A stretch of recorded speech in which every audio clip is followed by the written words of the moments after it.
Olá, tudo bem? Sejam muito bem-vindos ao Arena do Futuro de hoje. O tema é um tema incrível, será uma grande bênção para você e para a sua família. Pegue a sua Bíblia, pegue uma caneta e reúna a sua família, porque nós já estamos no ar com o programa Arena do Futuro.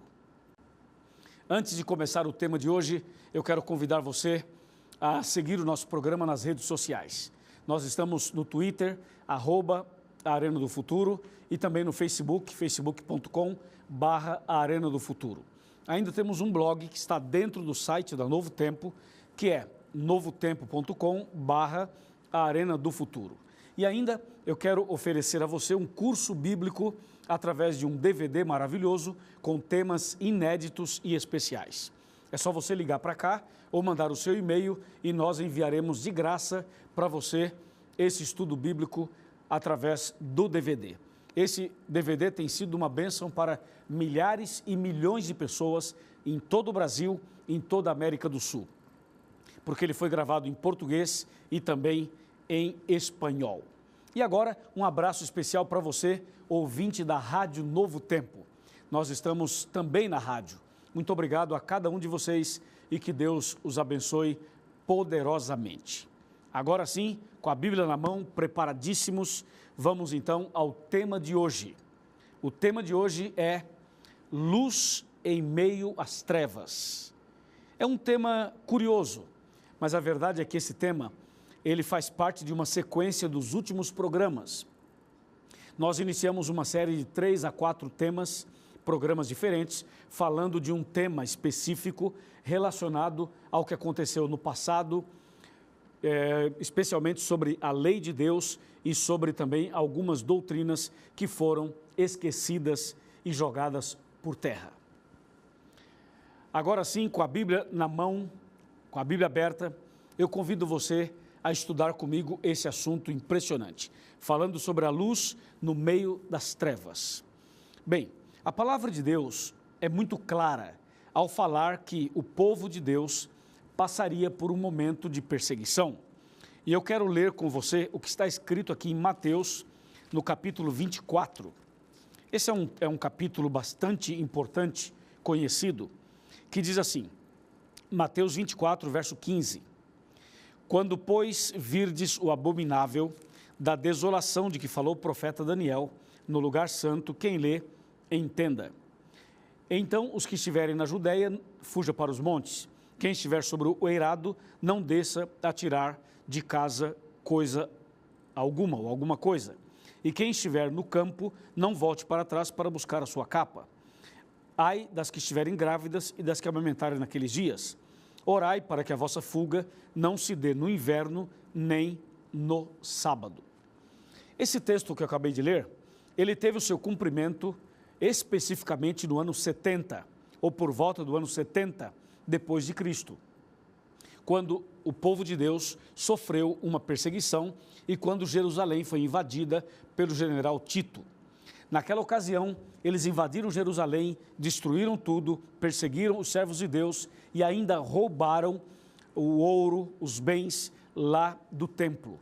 E com o dinheiro que eles pegaram, com aquela riqueza, o ouro e a prata que eles pegaram do templo em Jerusalém, eles levaram e construíram o que hoje a gente conhece como o Coliseu Romano. O Coliseu foi construído com a riqueza que foi furtado do templo, quando no ano 70 houve aquela invasão. Porém, é importante dizer também que esse texto se refere a outras perseguições futuras. Não somente aquela, mas também a perseguições futuras, porque na verdade a Bíblia, quando fala em perseguição, ela menciona menciona isto e essa perseguição em tempos diferentes, quando esse tipo de perseguição se repete. Por exemplo, quando nós chegamos no final da terceira fase do cristianismo, ali por volta do ano 500, 508, 538, depois de Cristo, a igreja cristã novamente passou por outra perseguição. Só que essa perseguição agora era uma perseguição cujo foco, claro, eram os cristãos, mas as pessoas que estavam perseguindo, os perseguidores, eram pessoas ligadas ao sistema religioso de Roma. Ou seja, ali estava o domínio da supremacia papal.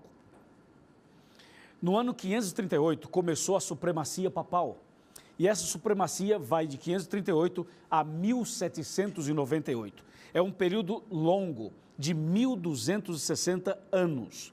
Esse período de 1260 anos aparece aqui na Bíblia, no livro do Apocalipse, no capítulo 12, especialmente o verso 6, que diz assim: a mulher, porém, fugiu para o deserto, onde lhe havia Deus preparado lugar para que nele a sustentem durante 1260 dias. A linguagem apocalíptica fala 1260 dias, porém, nós sabemos, baseado na própria Bíblia, que um dia profético equivale a um ano. Então, são 1260 anos. E esse período todo vai de 538 a 1798 depois de Cristo. Inclusive, aí está uma parte do período da Idade Média. Ok? Uma parte. Mas esse grande período mencionado aqui foi o período de uma terrível perseguição. Agora, entenda uma coisa. Quando a Bíblia diz a mulher fugiu para o deserto, lembre-se que mulher em profecia significa igreja. Nesse caso, a igreja verdadeira, o povo de Deus, perseguido, claro, fugiu para o deserto. Fugiu para o deserto por causa desse tipo de pressão.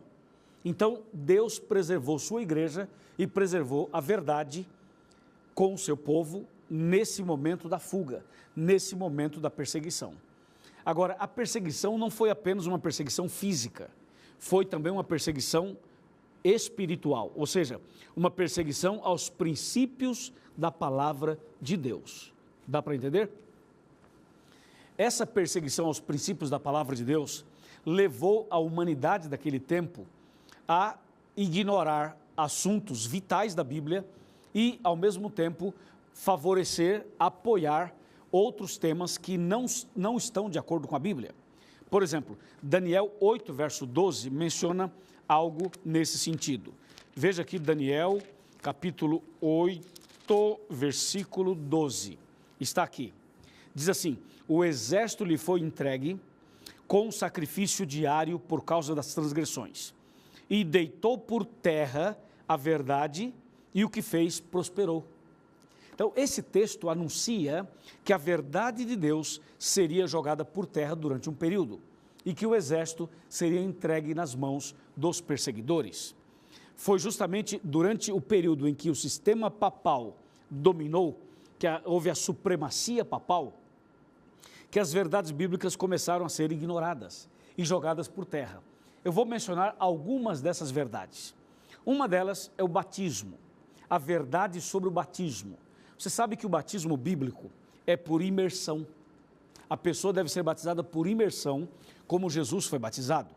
Mas durante esse período de escuridão espiritual, eles estabeleceram o batismo por aspersão, um pouquinho só de água na cabeça. Entendeu? Veja um outro princípio que foi ignorado e que foi adulterado. É o princípio bíblico da salvação, que para mim essa é a parte mais assim agressiva e mais terrível. Ou seja, a Bíblia diz que não há salvação em nenhum outro, senão através de Jesus. Ou seja, a salvação é só através de Jesus. Mas o que eles fizeram na Idade Média? Eles fizeram o seguinte, na Idade Média e nesse período aqui de 1260 anos, eles fizeram o seguinte, eles estabeleceram o que hoje se conhece como sacramentos. Os sacramentos, os 7 sacramentos, passaram a ser o sistema de salvação. E esses sacramentos, eles se tornaram uma afronta a um princípio bíblico vital. Quando Jesus disse, eu sou o caminho e a verdade e a vida. Ninguém vem ao Pai senão por mim. Então não adianta, a pessoa não pode ser salva pelos sacramentos, ou por outro tipo de atitude qualquer, ou de crença. A salvação é somente através de Jesus, nada mais além disso. E naquele período dos 1260 anos de escuridão, eles pisaram nessa verdade. Inclusive Daniel 8 menciona que o sacrifício diário foi também jogado por terra, que eles mexeram até mesmo no sacrifício de Jesus, isto é, eles atacaram até mesmo o princípio bíblico de salvação. Outro ponto que nós queríamos destacar aqui é o ponto da questão da santidade. Por exemplo, eles começaram um sistema de canonização. Algumas pessoas consideradas boas, depois de mortas, elas eram canonizadas e se tornavam santas. Veja, depois que morriam, se tornavam santas num processo de canonização.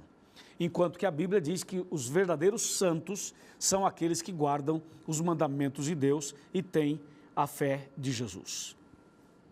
Só para confirmar isso que acabei de falar, eu quero ler com você Apocalipse 14, verso 12, que diz assim, ó, Apocalipse 14, 12, só para confirmar. Aqui está a perseverança dos santos, os que guardam os mandamentos de Deus e a fé em Jesus. Esse foi um outro ponto que nós queríamos destacar. Mas tem um outro ponto, que é o que nós conhecemos como indulgência. A indulgência era uma maneira de você comprar o perdão, entendeu?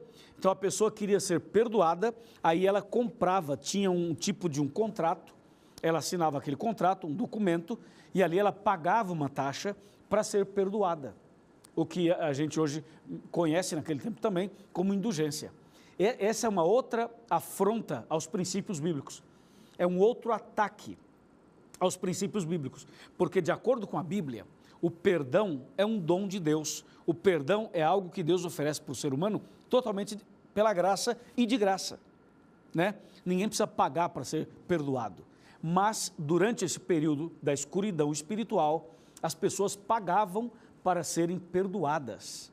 E quem tinha mais dinheiro, então conseguia pagar mais, e alguns já compravam o perdão de pecados passados e até mesmo dos pecados futuros.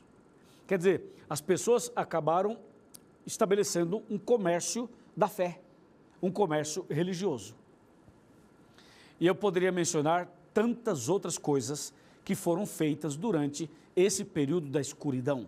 Uma delas, nós mencionamos no programa anterior, foi quando eles mudaram o sábado para o domingo. Foi quando eles mexeram nos mandamentos de Deus. Aí está um outro ataque terrível. A Bíblia fala dos 10 mandamentos. E eles criaram, futuramente, um pouco depois, criaram o catecismo, e no catecismo colocaram os 10 mandamentos adulterados. E essa adulteração dos mandamentos envolvia especificamente 3 mandamentos. O mandamento número 2, que fala das imagens, eles simplesmente tiraram. O mandamento número 4, que fala do sábado, eles mudaram e colocaram domingo no lugar. E o mandamento de número 10, eles dividiram em 2. Então, eles também adulteraram os mandamentos de Deus. Sobretudo, o 4º mandamento, que é o selo de Deus, que é o sinal de Deus. Eles mexeram no sinal de Deus e estabeleceram algo como sendo um sinal da autoridade papal, como sendo a marca da autoridade papal. Mexeram, inclusive, naquele mandamento que é o selo de Deus. E estabeleceram no lugar um outro mandamento que passou a ser a marca dessa autoridade, o sinal dessa apostasia. Esse foi um período de apostasias, sem contar as barbaridades que eles cometiam em relação às pessoas que eram cristãs, que eram fiéis a Deus. As pessoas eram perseguidas e mortas. Quantas pessoas foram mortas, assassinadas? E a maneira como eles matavam as pessoas era uma maneira tão cruel, tão terrível, que eu não tenho coragem de descrever aqui. Alguns eu posso mencionar, porque não é tão assim, né? Você vai ver que já é terrível. Mas se eu mencionasse outras, você ia ter náusea. Mas veja só, uma das formas com que eles matavam as pessoas, eles fizeram um tipo de um caixão aberto na frente e com uma cabeça de uma mulher, tudo isso feito, tinha de ferro e tinha de bronze. Eles pegavam a pessoa, colocavam a pessoa dentro dessa indumentária, e aí eles pegavam então facas e por pequenos furos iam furando a pessoa assim por fora, matando a pessoa lentamente. Uma outra forma de matar as pessoas era uma cadeira. tinha uma cadeira toda cheia de pontas, de ferros, lanças. A pessoa era colocada sentada ali, eles amarravam a pessoa como se fosse um cinto de segurança, depois ele girava uma manivela do lado e essa cadeira comprimia a pessoa, fazendo esse movimento, perfurando e matando a pessoa lentamente. Existiam tantas outras formas de assassinatos que eles praticaram durante esse período da Idade Escura, durante o período de 1260 anos. Só que as trevas, que pareciam não ter fim, a barbaridade humana sob o comando de Satanás, parecia não ter fim, foi justamente durante esse período que Deus fez brilhar a luz. Por isso que o programa chama Luz em Meio às Trevas. Foi justamente no ano de 1517, antes de terminar o período de 1260 anos, Deus abreviou essa perseguição, Deus fez uma intervenção. E em 1517, Deus então levanta uma pessoa. E essa pessoa que Deus levantou era um monge da própria igreja romana. Era um monge alemão. Deus o levantou, esse homem conhecidíssimo como Martinho Lutero. Deus o levanta e ele começa a questionar depois de fazer alguns estudos profundos da Bíblia. Ele começa então a questionar aquilo que a igreja estava fazendo. E ele, lendo a Bíblia, Romanos capítulo 1, Romanos 2, o livro de Romanos, ele percebeu que a salvação era pela graça e que o justo viveria pela fé e não pelas penitências, não pelos sacrifícios. Então esse homem que estava subindo as escadarias daquela igreja, de repente no meio, subindo, ele para e ele como que estivesse ouvindo uma voz, dizendo o justo viverá pela fé, ele desce aquelas escadas. E ele diz assim, a partir de hoje as coisas serão diferentes. E Martinho Lutero foi o instrumento de Deus para iniciar a reforma protestante. Ele foi o grande personagem dessa reforma. Não foi apenas ele. Deus levantou outras pessoas mais ou menos no mesmo período. Mas Lutero passou a ser aquela figura central do movimento da reforma protestante. Claro, ele sofreu excomungações, ele foi expulso, ele passou por tantas coisas terríveis, mas ele se manteve firme e ele realmente fez aquela reforma que precisava ser feita. Graças a Deus por isso. Agora, aí começa a reforma, e essa reforma não termina somente no período de Lutero, apenas iniciou, e a coisa continuou depois, até que Deus foi levantando pessoas em lugares diferentes, na América do Norte, na América do Sul, Deus levantou pessoas na Europa, Deus foi levantando pessoas em lugares e continentes diferentes do mundo, justamente para começar esse grande movimento da reforma. E a luz, ela passou a brilhar mais e mais em meio às trevas. E graças a Deus que hoje nós temos a Bíblia em mãos, temos liberdade para pregar, liberdade para adorar e liberdade para ensinar as verdades para as pessoas. Tudo isso graças a Deus, e graças a Deus que levantou Martinho Lutero em 1517. Agora entenda uma coisa, o processo de reforma, o processo de restauração, desde o ponto de vista doutrinário, ele aconteceu. Mas esse processo de reforma na vida das pessoas ainda não acabou, porque existem centenas, milhares e milhões de pessoas no mundo inteiro que desconhecem as verdades bíblicas e desconhecem por influência do que aconteceu no período dos 1260 anos. Entende? Quando os cristãos foram perseguidos e quando a verdade foi jogada por terra. Em 1844, um pouquinho antes, 1840, Deus levantou um homem chamado Guilherme Miller. E Guilherme Miller, ele começa agora a pregar uma outra verdade que tinha sido esquecida. A verdade sobre a volta de Jesus. E criou-se o grande movimento millerita de 1844. E aí, quando passou o ano de 1844 e passou a grande decepção, porque eles pregavam a volta de Cristo para aquele ano e Jesus não veio, então depois daquela decepção, então Deus levanta um povo.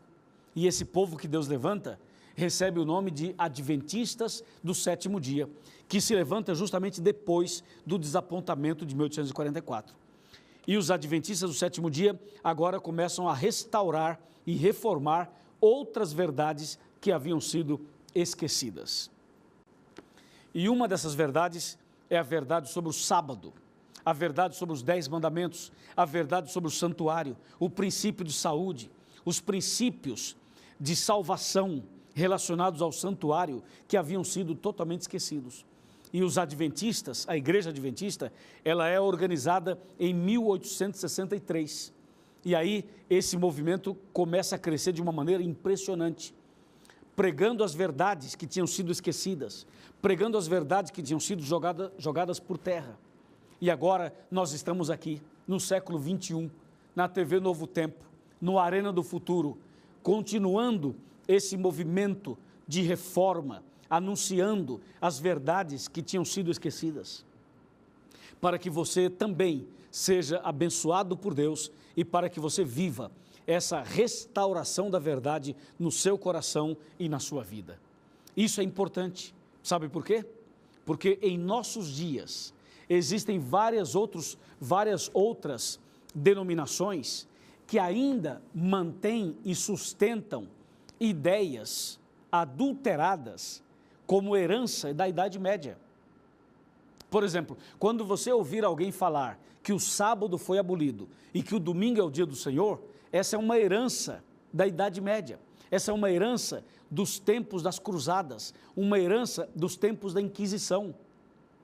Hoje, na verdade, você tem que entender que em todos os tempos, desde Adão e Eva, desde o Jardim do Éden até hoje, Deus sempre preservou e ensinou os 10 mandamentos. Isso nunca foi abolido e jamais será abolido. Deu para você entender? E assim, não é só esse princípio, outros princípios mais. Como, por exemplo, o princípio sobre o santuário e o juízo final. Esse é um outro princípio que a Igreja Adventista tem restaurado e ensinado para as pessoas nos dias de hoje.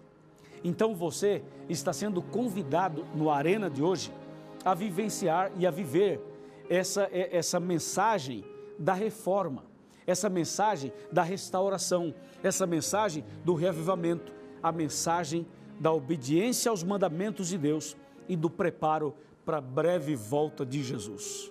Entendeu? A trombeta está aqui, dando o seu sonido certo para você, para que você entenda que por mais escura que seja uma situação, a luz sempre brilhará. E não existe escuridão capaz de resistir a um facho de luz. A luz de Deus brilhará sempre em meio às trevas. Pode acontecer o que for, as pessoas podem fazer o que elas quiserem, mas a luz de Deus sempre brilhará em meio às trevas. Amém? Amém e amém. Deu para você entender? Eu pergunto, você aceita viver na luz da verdade? Você aceita viver os princípios da verdade no seu coração? Se você aceita viver as verdades, vem comigo agora, que eu vou sentar aqui na minha cadeira e eu quero conversar com você. Pode vir para cá, vamos sentar aqui e vamos conversar agora de coração para coração. Deixa eu me ajeitar aqui e você que está em casa, você que está no hotel, você que está na oficina, você que está no trabalho, por favor, chega mais perto. Chega mais perto. Pode vir mais perto, um pouco mais, venha. Isso, coloque a cadeira aqui pertinho da televisão, vem mais perto. Eu quero dizer para você, o mesmo Deus que levantou Lutero naquele período escuro, o mesmo Deus que levantou a Igreja Adventista para fazer brilhar a luz das verdades, é o mesmo Deus que está aqui do seu lado, que vai expulsar as trevas da alma, que vai tirar da sua mente as dúvidas, que vai ajudar você a enxergar de maneira muito mais clara as verdades da Bíblia. O que você precisa fazer é estar disposto e disposta e tomar uma decisão e dizer, a partir de hoje Eu quero conhecer e seguir os princípios da palavra de Deus. Aconteça o que acontecer, custe o que custar, eu quero seguir as verdades da palavra de Deus. Eu pergunto, você pensa assim como eu? Se você pensa assim, se você quer seguir as verdades da palavra de Deus, mesmo diante de dificuldades, eu vou orar por você. Mas saiba de uma coisa, essa perseguição que houve no ano 70, a perseguição que houve na Idade Média, ela voltará. Você sabia disso? Você sabia que os verdadeiros servos de Deus passarão por uma perseguição nos últimos dias? Sim, isso vai acontecer. Os verdadeiros servos de Deus também terão dificuldades no final. Mas não esqueça, o mesmo Deus que no passado guiou o seu povo, guiou sua igreja, preservou a verdade, fez brilhar a luz da verdade, é o mesmo Deus que vai estar com você nos momentos difíceis, na hora da perseguição, na hora da prova, na hora das dificuldades, na hora em que as trevas se levantarem. Deus estará com você e a luz de Deus brilhará sobre você. E o mal vai se levantar, mas vai cair. O mal se levanta, mas cai, porque Deus é contigo. 1000 cairão ao teu lado, 10.000 à tua direita, mas tu não serás atingido. Amém? Louvado seja Deus. Eu vou orar por você agora. E depois da oração, entre na internet e vai lá, encontreumaigreja.com.br. Localize a Igreja Adventista do Sétimo Dia e procure uma igreja. Vá até lá e diga ao pastor e ao ancião que você quer seguir a verdade. E ele vai ajudar você. Vamos orar. Querido Pai Celestial, obrigado porque estas pessoas tomaram hoje essa linda decisão. Abençoe este homem, esta mulher, esse casal, essa família e também esse jovem. Eu entrego nas tuas mãos cada uma dessas pessoas, que a partir de hoje a luz da verdade brilhe na vida dele e na vida dela, em nome de Jesus. Amém.